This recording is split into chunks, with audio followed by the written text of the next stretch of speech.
Le 12 août 2025, un ultimatum discret a brisé le silence du Burkina Faso. Le pays se voit contraint de céder 70% de ses réserves d'or pour alléger une dette qui menace son avenir. Un compromis financier qui pourrait sauver le pays à court terme, mais au prix d'une dépendance accrue vis-à-vis de créanciers extérieurs. Ibrahim Traoré, au cœur de cette décision, fait face à un dilemme, céder à la pression ou préserver la souveraineté économique à long terme. Mais cette décision ne touche pas seulement l'économie du pays, elle redéfinit l'avenir du Burkina Faso et même de la région sahélienne. Jusqu'où un pays peut-il aller pour protéger son indépendance? À l'aube du 12 août 2025, l'État burkinabé fait face à un choix crucial. Céder 70% de ses réserves d'or pour alléger sa dette ou risquer un isolement économique et diplomatique durable.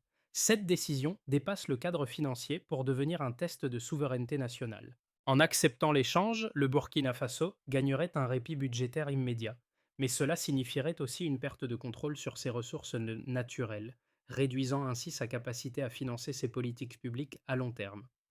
À l'inverse, refuser pourrait entraîner des représailles économiques sévères, mais offrirait l'opportunité de prendre un nouveau chemin stratégique, moins dépendant des créanciers étrangers. Ibrahim Traoré, à la tête de cette décision, incarne le poids de ce choix, à la fois symbolique et pratique. Dans les rues de Ouagadougou et à travers le Sahel, ce choix provoque des débats passionnés sur la souveraineté et l'avenir du pays. Ce qui semble être un dilemme économique se transforme en une question politique, où chaque décision peut avoir des conséquences profondes pour des générations. Le premier indice du tournant majeur qui allait se jouer ce jour-là est apparu sur le bureau d'Ibrahim Traoré à l'aube du 12 août 2025. Un chiffre brutal et impitoyable, 70% des réserves d'or du pays, en échange d'un allègement de la dette. Pour un pays comme le Burkina Faso, dont l'économie repose en grande partie sur ses ressources minières, cela représente bien plus qu'une simple transaction financière. L'or, une ressource stratégique, représente un pilier des recettes nationales, mais échappe largement au contrôle direct de l'État, via des contrats miniers, souvent négociés par des acteurs extérieurs. Le dilemme est simple, accepter un compromis financier qui soulage immédiatement les tensions budgétaires, mais prive le pays de sa capacité à diriger ses ressources dans l'avenir, ou refuser et risquer une crise économique, diplomatique et peut-être même sociale.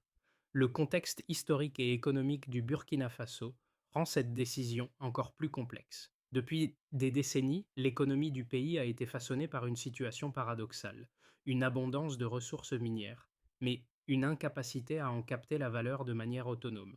Les gisements d'or sont en grande partie exploités par des entreprises étrangères, avec peu de bénéfices directs pour la population burkinabé. D'un côté, l'État burkinabé a réussi à maintenir une stabilité politique relative grâce à des emprunts et des prêts internationaux, mais cela a accru sa dépendance aux créanciers extérieurs. De l'autre, il y a une pression croissante pour réorienter cette richesse vers le financement des besoins internes, en particulier dans les secteurs clés tels que l'éducation, la santé et les infrastructures. Le compromis proposé, bien qu'alléchant sur le court terme, expose le Burkina Faso à une perte de contrôle sur ses atouts les plus précieux. C'est là que se trouve le véritable enjeu, la souveraineté économique. Ibrahim Traoré, président du Burkina Faso, se retrouve au centre de ce dilemme historique. Son rôle dépasse celui d'un simple décideur économique.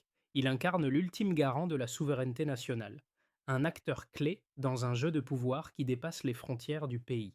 Le moment qui se profile ne concerne pas seulement la stabilité financière immédiate du Burkina Faso, mais la trajectoire de toute une nation. Ces décisions influenceront non seulement l'avenir économique, mais aussi le positionnement géopolitique du pays dans la région du Sahel. Autour de lui, un cercle restreint de conseillers économiques, juridiques et politiques est réuni pour examiner les répercussions de l'ultimatum.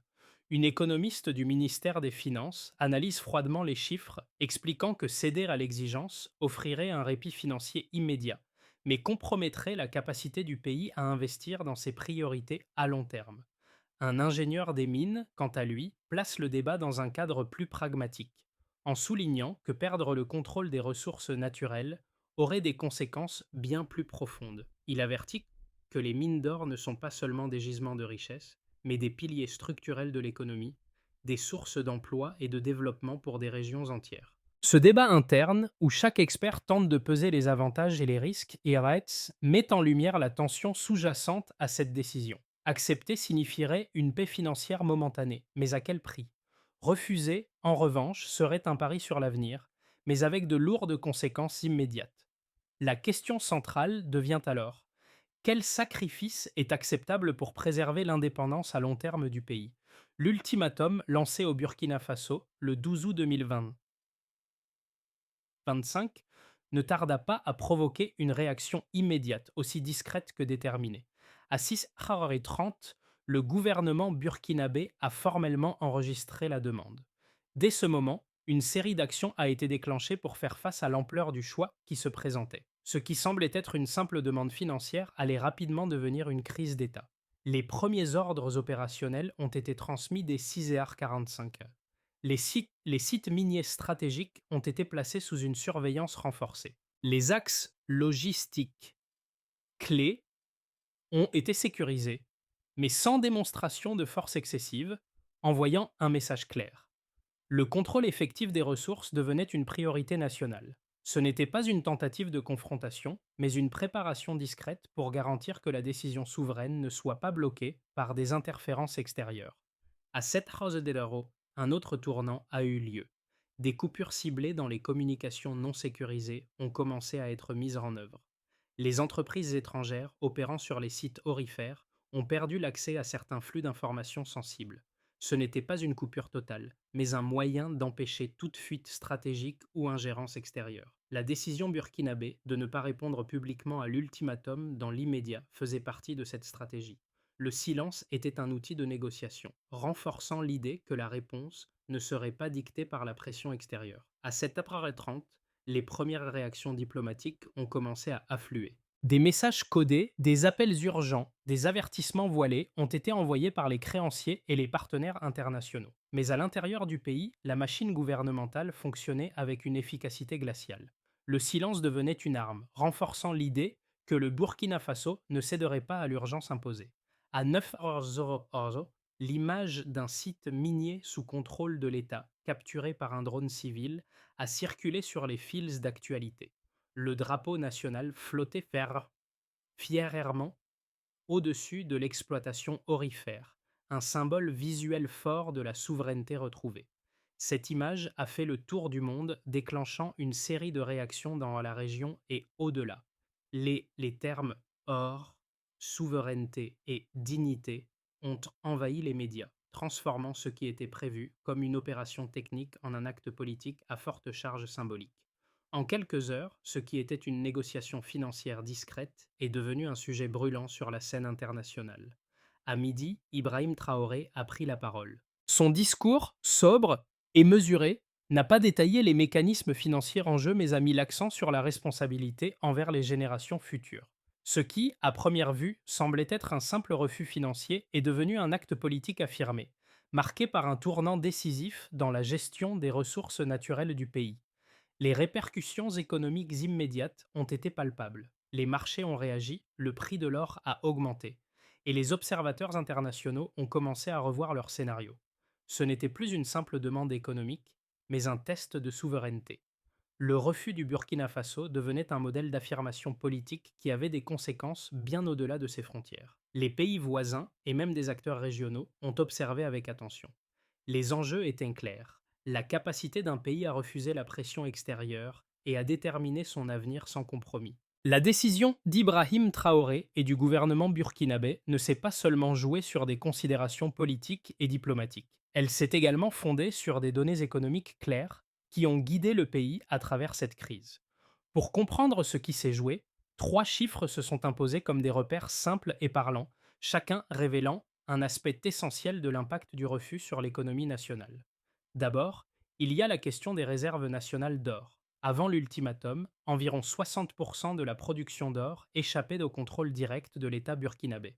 Les entreprises minières étrangères, avec leurs contrats historiques, captaient une grande partie de la valeur produite. Cependant, après la reprise de contrôle de certains sites miniers stratégiques, les autorités burkinabées ont constaté une augmentation estimée de 5,6% des réserves d'or nationales sur un trimestre. Ce gain s'est traduit par près de 200 millions de dollars supplémentaires pour l'État. Un levier financier important qui, bien qu'il ne résolve pas toutes les difficultés budgétaires, a permis de soulager la pression immédiate et de renforcer la crédibilité financière du pays.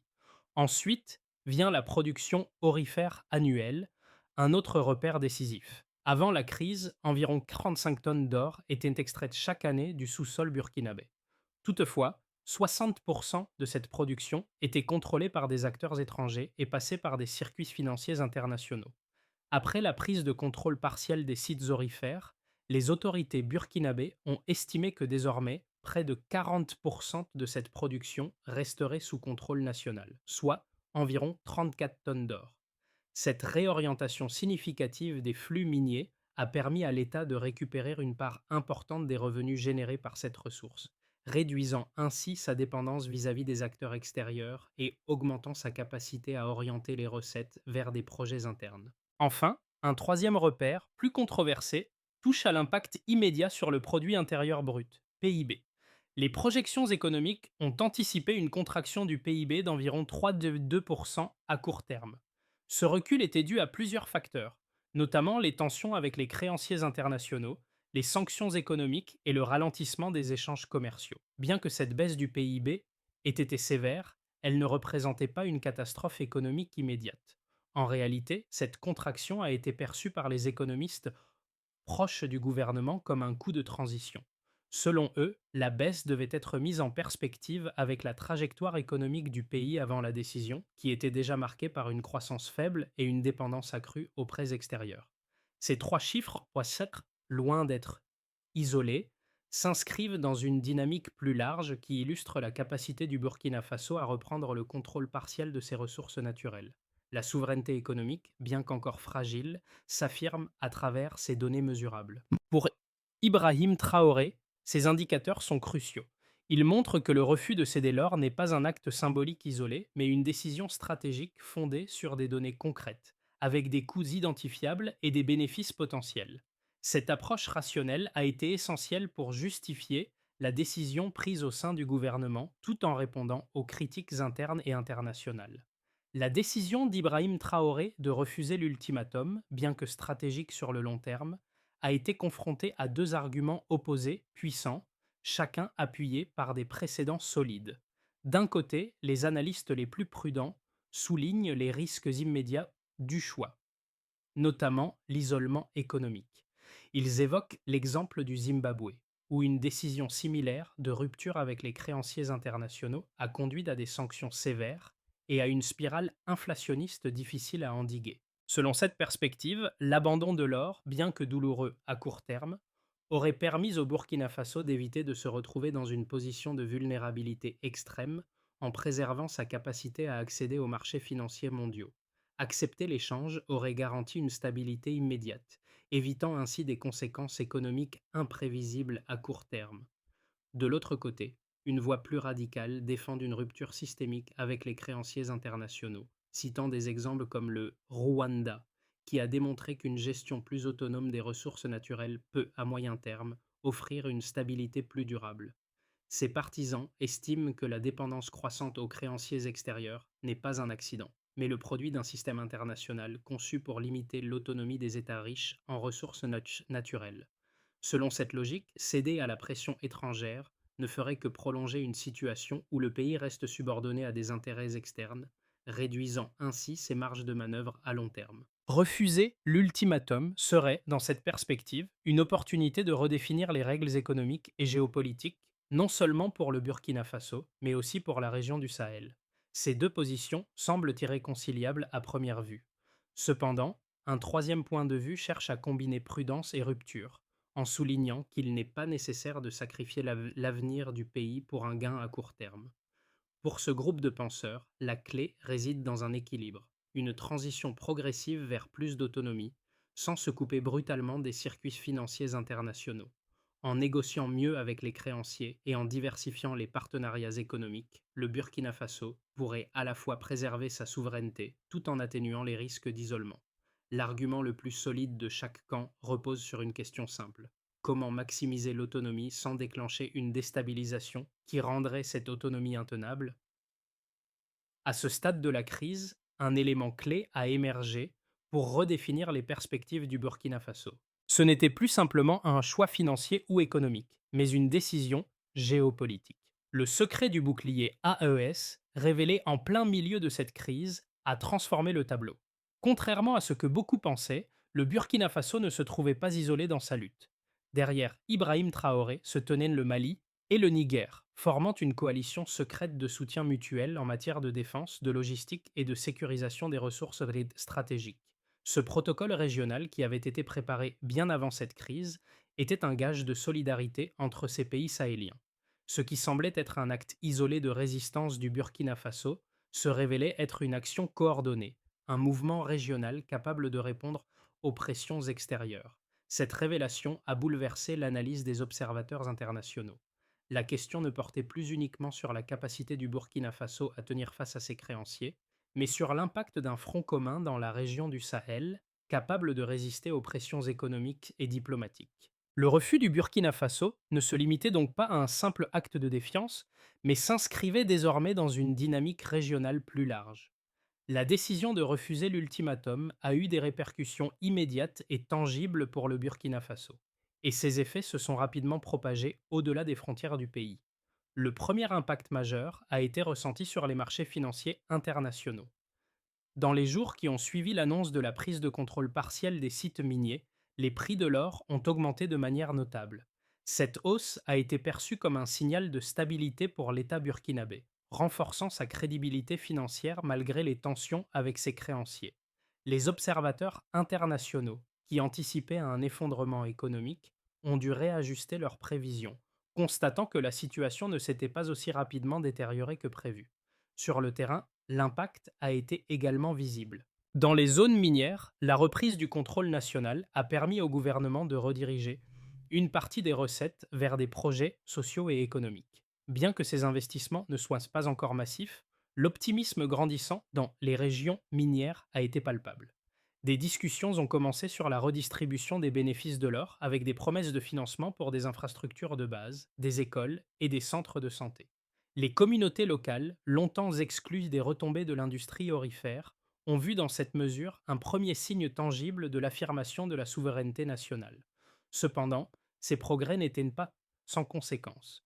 L'isolement économique a commencé à se faire sentir à mesure que les relations commerciales avec certains partenaires étrangers se fragilisaient. Les sanctions ciblées, bien que limitées, ont compliqué l'accès du Burkina Faso aux financements internationaux et ont ralenti certaines transactions commerciales. De plus, la contraction du PIB d'environ 3 à 2% à court terme, bien que prévisible, a exacerbé les tensions internes, particulièrement dans les milieux urbains, où la hausse des prix des biens de consommation a touché les plus vulnérables. Dans un contexte déjà fragile, cette contraction a alimenté les inquiétudes concernant la stabilité sociale. Les syndicats et les organisations de la société civile ont intensifié leurs revendications pour un meilleur partage des richesses générées par les mines, exigeant que les bénéfices ne profitent pas seulement à l'élite, mais à l'ensemble de la population burkinabé. En réponse, le gouvernement a intensifié ses efforts pour renforcer les programmes sociaux, bien que l'ampleur de ces mesures reste encore insuffisante pour répondre à toutes les attentes. Le secteur privé, quant à lui, a également été touché.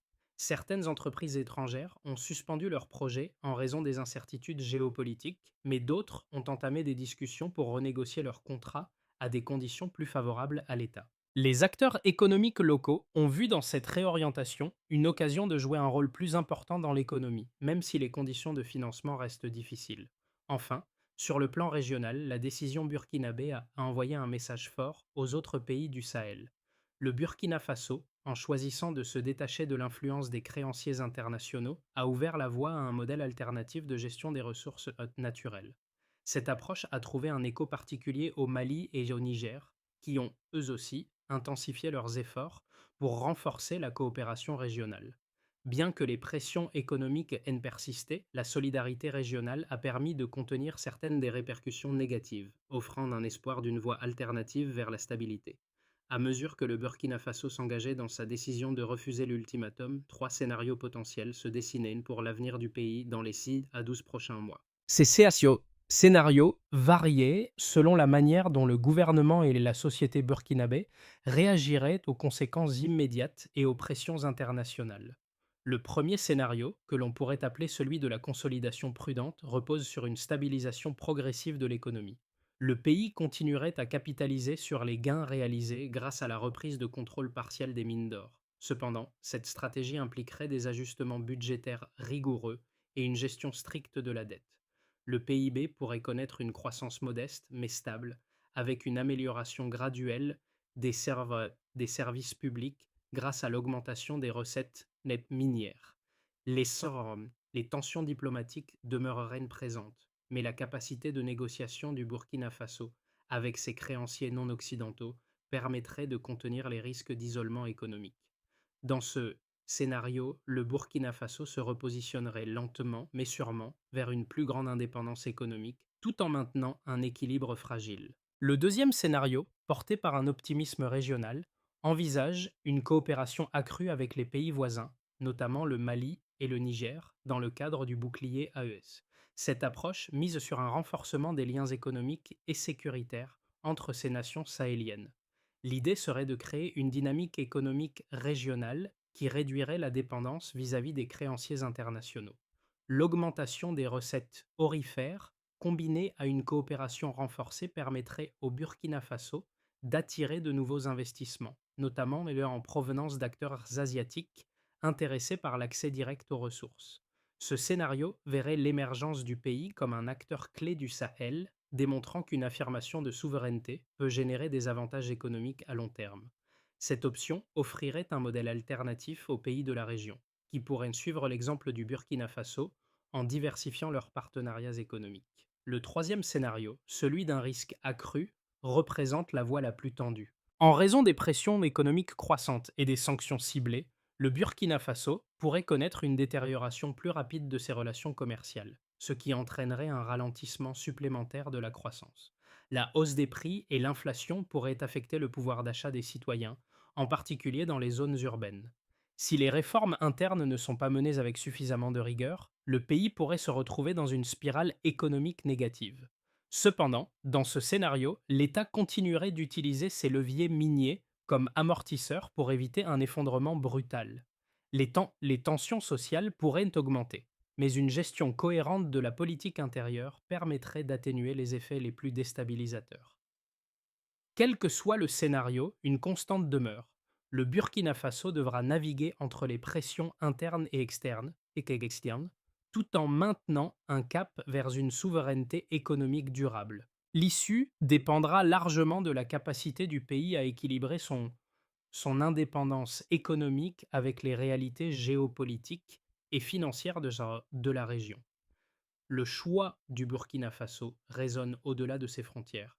Mais qu'en est-il pour le spectateur, qu'il soit citoyen d'un pays voisin ou simple observateur international?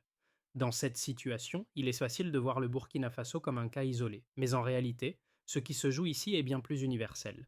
Les décisions prises par Ibrahim Traoré et son gouvernement n'ont pas seulement un impact direct sur l'économie du pays, mais aussi sur la perception de la souveraineté dans un monde globalisé où l'influence des puissances extérieures est omniprésente. Pour les citoyens de la région du Sahel, l'exemple du Burkina Faso devient un symbole de résistance et de réaffirmation des choix nationaux face aux pressions économiques et diplomatiques. Ils voient dans cette décision non seulement un acte politique, mais aussi un modèle de ce qu'un pays peut accomplir lorsqu'il choisit de reprendre le contrôle sur ses ressources naturelles et ses destinées économiques. Cependant, cette trajectoire s'accompagne de risques réels, une déstabilisation économique, des sanctions internationales et des tensions sociales. Les spectateurs de la région seront particulièrement attentifs à la manière dont le Burkina Faso gère l'après-crise, notamment en termes de redistribution des bénéfices aurifères et de soutien aux populations locales. Pour le spectateur international, le cas du Burkina Faso soulève des questions essentielles. Jusqu'où un pays peut-il aller pour préserver sa souveraineté économique sans se couper des flux mondiaux? Ce cas met en lumière les défis que rencontrent les pays en développement dans leur quête d'indépendance face à un système international souvent perçu comme inéquitable. Les décisions politiques et économiques du Burkina Faso offriront-elles un modèle à suivre ou deviendront-elles un avertissement? Ainsi, à chaque étape, la question reste ouverte. Quel équilibre entre autonomie et interconnexion mondiale est réellement possible dans le contexte actuel? Le chemin vers une souveraineté économique durable pour le Burkina Faso ne sera pas facile, et les obstacles à surmonter sont nombreux. Cependant, plusieurs étapes peuvent être mises en place pour transformer la décision de refuser l'ultimatum en un levier de croissance à long terme. Tout d'abord, la sécurisation des ressources naturelles doit rester une priorité. L'État burkinabé devra veiller à maintenir un contrôle efficace sur les sites miniers stratégiques et à garantir une gestion transparente des revenus générés. Un comité national composé d'experts en économie, en mines et en droit pourrait être créé pour assurer une gouvernance claire et responsable des ressources aurifères. La deuxième étape cruciale est la révision des accords miniers. Le Burkina Faso doit réévaluer ses contrats avec les entreprises étrangères pour maximiser les bénéfices locaux. Cela pourrait inclure des renégociations des parts de l'État dans les projets miniers, ainsi que la mise en place de mesures pour garantir que les profits soient davantage redistribués aux communautés locales par le biais de programmes de développement social et d'infrastructures. Ensuite, l'État devra se concentrer sur la diversification de ses sources de revenus. Bien que l'or soit une ressource stratégique, le pays ne peut se permettre de dépendre uniquement de cette industrie. Le secteur agricole et les industries connexes pourraient nous être renforcés par des investissements dans les infrastructures rurales et la formation professionnelle. Cette diversification pourrait aider à créer de nouveaux emplois et à réduire la vulnérabilité économique du pays face aux fluctuations des prix de l'or.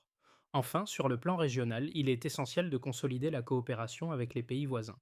Le bouclier AES pourrait être élargi pour inclure davantage de partenariats économiques et sécuritaires, garantissant ainsi une stabilité régionale accrue. L'unité régionale, couplée à des réformes internes solides, offrirait au Burkina Faso une position plus forte sur la scène internationale. À travers cette décision audacieuse, Ibrahim Traoré ne se contente pas de défendre une simple politique économique. Il incarne un tournant pour le Burkina Faso, un pays qui choisit de prendre son destin en main, loin des dictats des créanciers extérieurs. Ce choix, bien que risqué, est un appel à la souveraineté retrouvée, à l'affirmation d'une nation qui refuse de se soumettre à des forces extérieures, même sous la pression. C'est un moment où l'on mesure à quel point l'indépendance, loin d'être un luxe, devient une nécessité vitale pour la dignité d'un peuple.